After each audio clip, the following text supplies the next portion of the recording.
आज का ये क्रमांक बहुत ही अद्भुत होने वाला है क्योंकि आज के क्रमांक में हमने सबसे बड़े प्रश्न को शामिल किया है।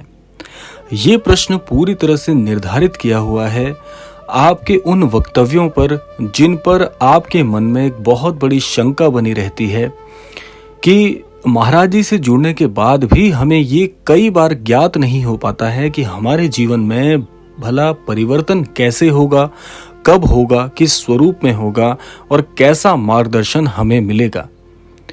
तो आज इस बड़े प्रश्न को शामिल करके आप सभी के मन के संशय दूर किए जाएंगे। तो इसीलिए क्रमांक के साथ बने रहिएगा, क्रमांक को पूरा अवश्य सुनिएगा ताकि आप सभी को एक उचित और बहुत अद्भुत मार्गदर्शन प्राप्त हो।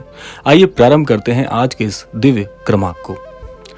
देखिए, बहुत से लोगों के मन में ये प्रश्न काफी समय से विचलित कर देने वाला बना हुआ है।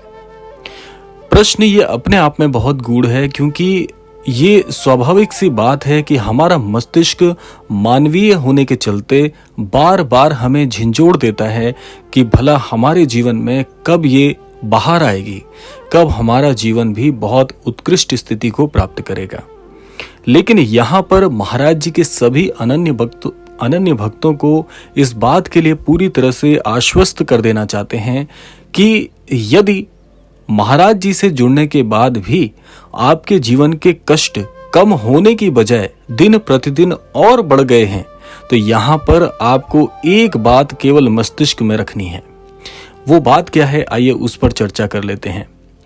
कई बार ईश्वरीय योजनाएं हमारी योजनाओं से इतनी बड़ी और इतनी विशाल होती हैं कि वो योजनाएं समझ पाना हमारे मानवीय मस्तिष्क के वश की बात नहीं होती। इसी के चलते बार बार हमें मुश्किलों का स्वभाव बहुत ही विकट दिखता है और हमें ऐसा लगता है कि हम अपने जीवन में कहीं चूक कर गए हैं या हमारा जो मार्गदर्शन है अपने गुरुओं के द्वारा उस प्रकार से हमें नहीं मिल पा रहा है जैसा होना चाहिए। तो आपका मन बार बार आपको इस ओर इंगित करता रहेगा क्योंकि ये मानवीय बुद्धि है और मानवीय बुद्धि और ईश्वरीय ज्ञान ये दोनों एक दूसरे के बहुत ही विपरीतार्थक होते हैं। क्योंकि मानवीय बुद्धि केवल वही चीजें समझ सकती है, केवल उसी ज्ञान को जान पाती है जो बहुत ज्यादा औपचारिक होता है और ईश्वरीय शक्तियां और ईश्वरीय योजनाएं बहुत भिन्न होती हैं। अब इसको थोड़ा सा सरल तरीके से समझ लेते हैं। यहाँ पर कहने का आशय यह है कि जब बार बार आपका जीवन विफलताओं से घिर जाए, बार बार आपको ऐसा लगे कि पग पग पर आप जमीन पर गिर जा रहे हैं सोच से, विचारों से और अपने योजनाओं से, तो समझ जाइएगा कि ये कार्य इस तरीके से ईश्वर नहीं चाहते हैं। महाराज जी यही कहते हैं कि जब बार बार विफलताओं का सामना तू करने लगे तो समझ लेना कि तेरी योजना जो तूने अपने लिए सोच रखी है वो योजना से कई बड़ी योजना मेरे मन में चल रही है जो मैंने तेरे लिए सोचा है। तो एक प्रश्न यहाँ पर स्वाभाविक तौर से उठता है कि क्या आप ये चाहेंगे कि महाराज जी आपका भाग्य नियत करें या महाराज जी आपकी बिगड़ी बनाए, या आप ये चाहेंगे कि आप अपने कार्य कौशल से अपने जीवन को तैयार करें। दोनों चीजें बहुत ही सटीक हैं लेकिन चुनाव आपका है। ईश्वर ने इसीलिए मनुष्य को श्रेष्ठ बनाया है, ईश्वर ने इसीलिए मनुष्य को बुद्धि दी है कि आप अपने विवेक से निर्णय लें। तो जो भी निर्णय आपका होता है, यदि आप यह चुनते हैं कि मैं अपनी तरफ से मेहनत करूंगा, अपने कार्य को अपनी तरह से संभालूंगा और निर्णय भी मेरा होगा क्योंकि मेरा जीवन है, तो ये आपकी मर्जी अनुसार हो जाएगा। और यदि आपने महाराज जी को अपना सदगुरु माना है, महाराज जी के शिक्षाओं के अनुरूप आप चल रहे हैं और आप चाहते हैं कि जो भी चाहें मैं तो अपना कार्य केवल ईमानदारी से करूंगा, बाकी जो महाराज जी चाहें वैसा मेरे जीवन को निर्मित करें, तो यहाँ पर ये निर्णय भी आपका होगा। दोनों में से चुनाव आपको करना है। और ये बात 100% सत्य है कि जब ईश्वर की योजनाएं हमारी योजनाओं से कई गुना बड़ी होती हैं तो जीवन का विस्तार भी बहुत विस्तृत होता है जैसा हमारी बुद्धि सोच भी नहीं सकती। इसीलिए मैंने यहाँ पर मानवीय बुद्धि का जो शब्द है उसका प्रयोग किया है। तो यहाँ पर निर्णय आपका है, सोच आपकी है। जैसा आप अपने जीवन को ढालेंगे ऐसे ही सांचे में आपका जीवन आपको निर्मित मिलेगा। अब चाहे आप अपनी बुद्धि विवेक से ये सब कुछ कर लें या फिर महाराज जी की शिक्षाओं के अनुरूप, महाराज जी के मार्गदर्शन के अनुरूप आप जीवन में आगे बढ़ें।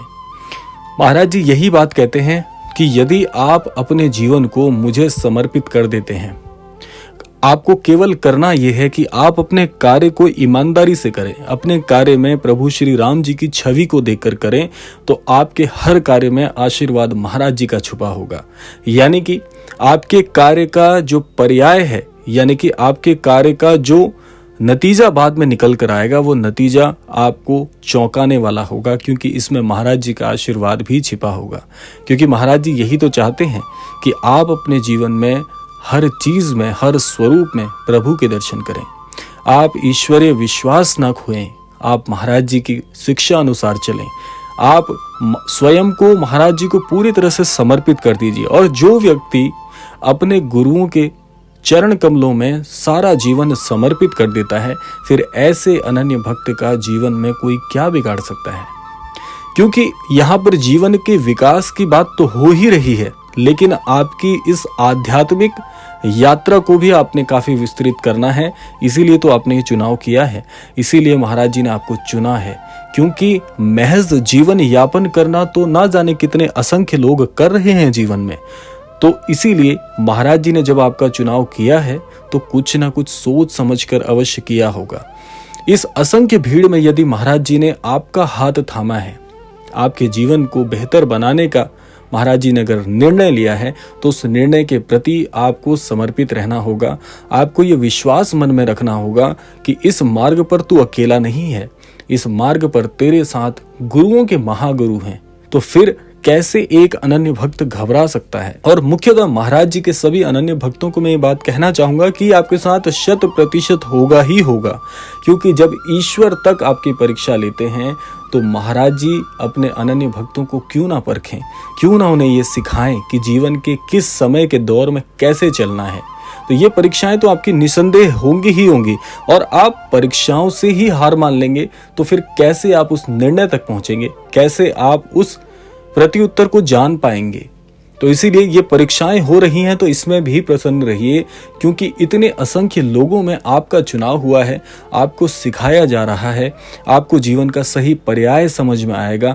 तो ये सब कुछ ज्ञान यदि आपके लिए महाराज जी ने सोचा हुआ है, तो इतना फर्ज तो हमारा भी बनता है कि हर परीक्षा में उत्तीर्ण होंगे। और ये विश्वास मन में रखिए, क्योंकि महाराज जी कभी आपका हाथ नहीं छोड़ेंगे। चाहे कितनी कठिन परीक्षा ले लें, लेकिन आपको कभी ऐसे मझधार में नहीं छोड़ेंगे।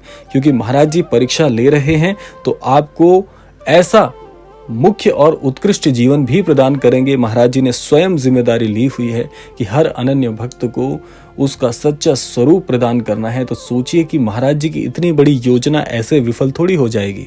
तो आपका जीवन उत्कृष्ट होगा, आप अन्यत्र लोगों के लिए एक उदाहरण बन के उभरेंगे।